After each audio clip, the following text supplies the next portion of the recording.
दिल्ली की air quality critical यानी सबसे खतरनाक हो गई है। सोमवार को दिल्ली में एवरेज एयर क्वालिटी इंडेक्स 470 दर्ज किया गया है। यह वर्ल्ड हेल्थ ऑर्गेनाइजेशन की पॉल्यूशन की लिमिट से 20 गुना ज्यादा है। WHO के मुताबिक 0 से 50 के बीच का AQI सुरक्षित माना गया है। दिल्ली एम्स के मुताबिक खराब एयर क्वालिटी से अलग अलग तरह के कैंसर होने का भी खतरा रहता है। वैज्ञानिकों का दावा है कि वायु प्रदूषण रेस्पिरेटरी सिस्टम को नुकसान पहुंचाने के साथ ही हार्ट अटैक और ब्रेन स्ट्रोक को बढ़ावा देता है। खराब एयर क्वालिटी को लेकर दिल्ली के मुख्यमंत्री अरविंद केजरीवाल ने हाई लेवल मीटिंग बुलाई। इसमें प्रदूषण रोकने के तरीकों पर बात हुई। साथ ही सरकारी और प्राइवेट कर्मचारियों को वर्क फ्रॉम होम करने की अनुमति दी जा सकती है। जहरीली हवा को लेकर commission for air quality management CAQM ने दिल्ली NCR की राज्य सरकारों को सरकारी और प्राइवेट ऑफिस में 50% कर्मचारियों को ऑफिस बुलाने की अपील की है। बाकी 50% कर्मचारियों को वर्क फ्रॉम होम देने की सलाह दी है। दिल्ली सरकार ने 5वीं तक के स्कूलों को 10 नवंबर तक बंद करने का आदेश दिया था। दिल्ली की शिक्षा मंत्री आतिशी ने कहा कि बढ़ते प्रदूषण के मद्देनजर सभी स्कूल 6ठी से 12वीं तक की क्लास ऑनलाइन कर सकते हैं। दिल्ली के पर्यावरण मंत्री ने आरोप लगाया कि भाजपा शासित यूपी और हरियाणा के प्रदूषण की मार दिल्ली झेल रहा है। दिल्ली में जनरेटर सेट नहीं है, यहां उससे धुआं नहीं फैलता है, लेकिन यूपी हरियाणा में इस पर रोक नहीं लगाई गई है। दिल्ली सरकार का आरोप है कि पड़ोसी राज्यों से पराली का धुआं भी दिल्ली की हवा को खराब कर रहा है।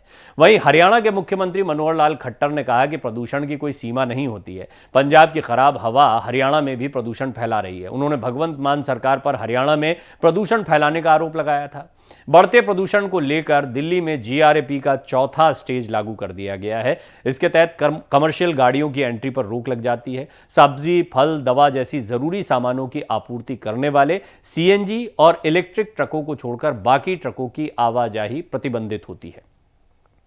किसी किसी जगह पर GRAP 4 का भी लगाया जाता है, जब वहां का AQI लास्ट स्टेज यानी 450 और 500 के बीच पहुंच जाता है।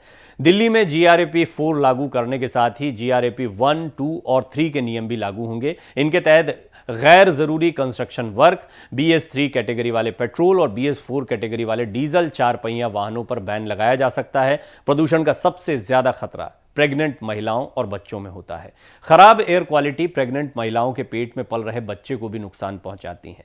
जैसे जैसे AQI बढ़ता है, छोटे बच्चों के दिमागी विकास पर इसका बुरा असर पड़ता है। उनकी मानसिक शक्ति कम होने लगती है। दिल्ली दुनिया का सबसे प्रदूषित शहर बन गया है। स्विस ग्रुप IQ एयर के वर्ल्ड एयर क्वालिटी इंडेक्स में दुनिया के 10 सबसे प्रदूषित शहरों में भारत के 3 शहर शामिल हैं और इनमें दिल्ली टॉप पर है, जबकि कोलकाता 5वें और मुंबई 6ठे नंबर पर है। पाकिस्तान का लाहौर शहर दूसरे नंबर पर है। 400 से 500 AQI वाली हवा 25 से 30 सिगरेट के धुएं के बराबर होती है। इसका असर सभी एज ग्रुप के लोगों पर समान रूप से पड़ता है। प्रदूषण को कंट्रोल में करने के लिए फायर डिपार्टमेंट की 12 गाड़ियों को सड़क किनारे पेड़ों पर पानी का छिड़काव करने के लिए लगाया गया है। सुबह से लेकर शाम तक दमकल कर्मी ज्यादा प्रदूषण वाले इलाकों में पानी का छिड़काव कर रहे हैं। इससे पहले जल बोर्ड और MCD के टैंकर भी जानलेवा प्रदूषण को कम करने के काम में पहले से लगे हुए थे। जब भी दिल्ली में इस तरह से जहरीली हवा होती है, इस पर राजनीति शुरू हो जाती है। अब राजनीति आप जो देख रहे हैं, पहले तो पंजाब का भी मामला अलग था, लेकिन पंजाब में भी अब आम आदमी पार्टी की सरकार है, दिल्ली में भी आम आदमी पार्टी की सरकार है, बीच में हरियाणा है, हरियाणा में BJP की सरकार है।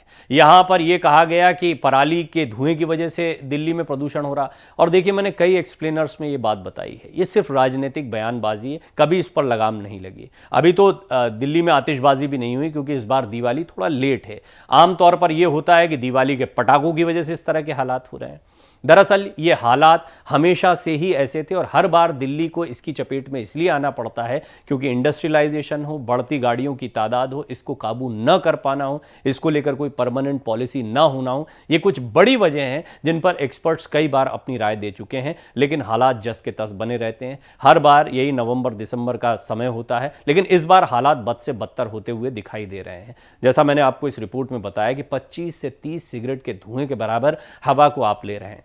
घूमना फिरना बंद हो गया है और सबसे बड़ी बात यह है कि बच्चों के ऊपर इसका बहुत बुरा असर हो रहा है। बेशक अभी यह कहा गया है कि घरों में रहिए, लेकिन यह भी समझ के परे है कि घरों में हवा कहां से साफ हो जाएगी। यह एक बड़ी चिंता का विषय है और यह चिंता सिर्फ भारत के लिए नहीं, पूरी दुनिया के लिए चिंता है। बदलता हुआ मौसम, बढ़ता हुआ प्रदूषण और ख़ासतौर पर भारत जैसा देश जो कि लगातार प्रगति के लिए इंडस्ट्रियलाइजेशन की तरफ बढ़ रहा है। दुनिया की तमाम देशों की फैक्ट्रीज जो हैं वो हमारे यहाँ लग रही है, प्रोडक्शन ज़्यादा से ज़्यादा होता है। फिर भी सीखने जैसी कई बातें हैं। मौसम का भी असर होता है। आप देखें कि दिल्ली जो है वो सबसे ज़्यादा प्रदूषित है, या मुंबई है, क्योंकि ये वो बड़े शहर हैं जहां पर वाहनों की आवाजाही बहुत ज़्यादा होती है। आंकड़ों के लिहाज से देखा जाए तो कोविड के समय पर जब गाड़ियां बंद हुई, फैक्ट्रियां बंद थी, उस समय पर एयर क्वालिटी अपने आप सुधर गई थी। यहां तक कि इस मौसम में भी ऐसे खराब हालात नहीं बने थे, लेकिन लॉकडाउन का दौर था और उस दौर में हमेशा नहीं रहा जा सकता है। ये बात भी बहुत प्रैक्टिकल नहीं दिखाई पड़ती है। निश्चित तौर पर इसके लिए बड़े पैमाने पर कुछ योजनाएं बनानी होंगी। राजनीति से ऊपर उठकर कुछ ऐसे कदम उठाने पड़ेंगे जिससे लोगों की जान से हो रहे खिलवाड़ को रोका जा सके, और इसके लिए सभी जिम्मेदार हैं। बहुत महत्वपूर्ण बात यह है कि इसके लिए आवाज़ उठाने की ज़रूरत है। खैर, अभी जहाँ तक जो कदम उठाए गए हैं उनकी बात की जाए तो कमर्शियल वाहनों पर रोक लगाई गई है। बहुत गंभीर स्थिति में दिल्ली की हवा को पाया गया। और सबसे महत्वपूर्ण बात यह है कि पानी के छिड़काव के अलावा कुछ ऐसे कृत्रिम प्रयास किए जा रहे हैं जिससे PM 2.5 जो पार्टिकल होते हैं, बहुत छोटा पार्टिकल होता है लेकिन बड़ी तादाद में जितना डेंस आप इस वक्त अपने आसपास की हवा को और माहौल को देख रहे हैं, इसको कम करने, इस स्मॉग को कम करने में थोड़ा सा प्रभावी होता है, लेकिन बहुत ज़्यादा नहीं। ये हवा हमारे भीतर जा रही है, लंग्स के लिए बहुत खतरनाक हो सकती है। लगातार